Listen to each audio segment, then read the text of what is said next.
যে ইতিমধ্যে বহুবোৰ NGO আৰু ব্যক্তিয়ে কোকৰাঝাৰ তামুলপুৰ দূৰৰ পৰা গৈও আৰু উজনি ৰাইজে দল সংগঠন জাতীয় সংগঠন সকলোৱে ৰাইজৰ লগত বিপদৰ সময়ত থিয় দিছে মোক বহুজনে সুধিছে অকল অসমৰ নহয় ভাৰতৰ বাহিৰৰ পৰা অসমৰ বাহিৰৰ পৰা বহু কেইজন ব্যক্তিয়ে মোক সুধিছে যে আমি কেনেকৈ সহায় কৰিব পাৰো মই সকলোকে এটাই কথা কৈছো যে এই মুহূৰ্তত আমাক কি প্ৰয়োজন এই মুহূৰ্তত আমাক কাপোৰ কানিৰ প্ৰয়োজন কাৰণ কাপোৰ কানি আমাৰ বানে শেষ কৰি থৈ গৈছে আমাক বাচন বৰ্তনৰ প্ৰয়োজন আমাক এডুকেশ্যনেল সামগ্ৰীৰ প্ৰয়োজন কাৰণ ছাত্ৰ ছাত্ৰীসকলৰ কিতাপ পত্ৰ বানে সকলো নষ্ট কৰি থৈ গৈছে আমাক মেডিকেল কিটছ ফেনাইল আদিৰ দৰকাৰ আৰু এই ধৰণে বানৰ লগত জড়িত বান সাহায্যৰ লগত জড়িত সামগ্ৰীসমূহৰ আমাৰ প্ৰয়োজনীয়তা আছে বিভিন্নজনে মোৰ পৰা এই কথাবোৰ শুনি তেখেতসকলে নিজাকৈও সাহায্য অভিযান নামি পৰিছে আৰু কিছু ব্যক্তি আৰু সংগঠনে মুখ্যমন্ত্ৰীৰ সাহায্য পুঁজিলৈও উদাৰভাৱে দান আগবঢ়াইছে যোৱাকালি সন্ধিয়া আমি সকলোৱে জানো শ্ৰী শ্ৰী ঠাকুৰ অনুকূল চন্দ্ৰৰ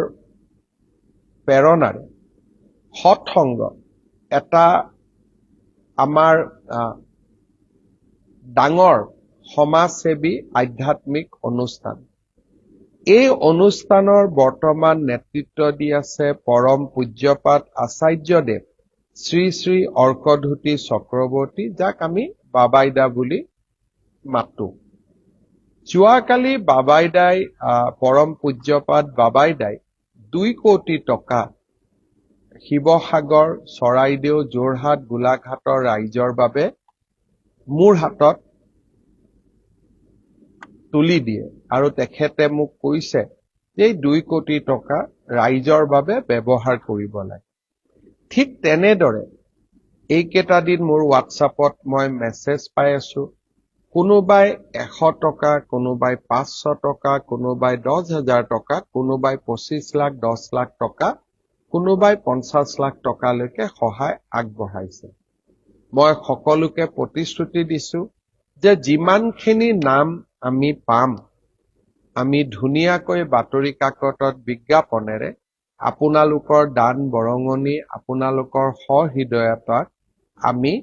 কৃতজ্ঞতাৰে সৈতে স্মৰণ কৰিম যোৱাকালি যেতিয়া বাবাইদাই পৰম পূজ্যপাত বাবাইদাই মোক 2 কোটি টকা দিছিলে সেই সময়ত মোৰ এটা কথা মনত আহিছিলে যে শিক্ষাতকৈ ডাঙৰ প্ৰয়োজনীয়তা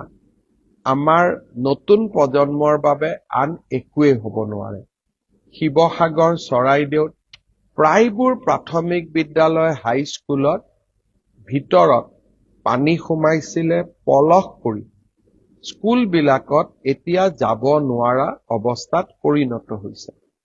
আৰু সোনকালে যদি আমি শিক্ষানুষ্ঠানসমূহ ঠিক কৰি ল'ব নোৱাৰো চৰাইদেউ আৰু শিৱসাগৰ জিলাৰ শিক্ষা ক্ষেত্ৰখনত এক ভাবিব নোৱাৰা অসুবিধা হ'ব মই সেয়ে মনতে ভাবিছিলো মই এটা জাষ্ট উদাহৰণ হিচাপে কৈছো যে পৰম পূজ্যপাত বাবাইদাই দিয়া 2 কোটি টকা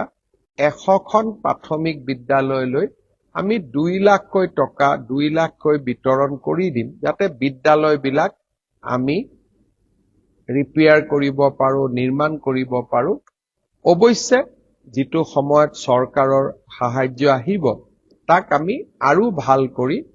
মেৰামতি কৰিব পাৰিম ঠিক তেনেকৈ আপোনালোকে যিমান মোলৈকে সহায় ৰিলিফ ফাণ্ডত আপোনালোকে সহায় কৰিব তাক আমি শিক্ষা লৰা ছোৱালীৰ পাঠ্যপুথি লৰা ছোৱালীৰ সাজ পোছাকৰ কামত আমি ব্যৱহাৰ কৰিম কিন্তু মই আকৌ কৈছো যে বানাক্ৰান্তক সহায় কৰাৰ একমাত্ৰ ৰাস্তা মুখ্যমন্ত্ৰীৰ সাহায্য পুঁজি নহয় যিসকলে হাতে কামে গৈ তাতে চৰাইদেউ শিৱসাগৰ জিলাত ৰাইজক সেৱা কৰিব পাৰে, সি নিশ্চয় সকলোৰে বাবে আদৰণীয়। কিন্তু যিসকলে নিজে যাব নোৱাৰে বিভিন্ন অসুবিধাৰ ক্ষেত্ৰত,